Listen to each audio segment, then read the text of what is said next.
Today, let's speak about the transfer of property in India. Before the transfer of the Property Act 1882, property transactions in India were governed by a mix of customary practices, personal laws, and colonial regulations.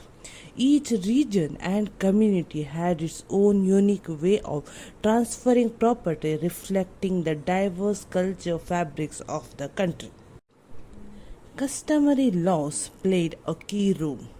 Property deals were often sealed with an oral agreement witnessed by the community leader. In rural areas, transactions were simple and informal, but they lacked consistency and documentation. But remember one thing, before 1882, major of the part of the India were covered by the rural areas. Hindu and Muslim personal laws define property ownership and inheritance within their respective communities, while Hindu laws focus on joint family system and ancestral property. Muslim law emphasize fairness and fixed shares of hires. Tribal communities, on the other hand, followed collective ownership principles, ensuring land stayed within the community. This oral tradition relied on tribal councils for validation. With the arrival of the British, property transaction began to adopt written documentation, influenced by the English legal principles. Yet, disputes remained common due to overlapping system of law and a lack of uniformity.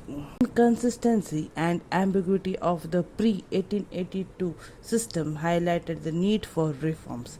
The Transform of Property Act brought clarity, standardization, and fairness, creating a unified framework that still guides us today. But remember one thing, even the system which was pre 1882 was systemized by our Indian culture.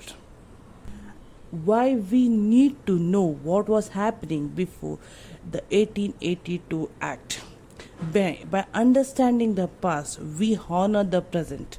The journey of property law in India showcases how tradition and law evolve together for a better future.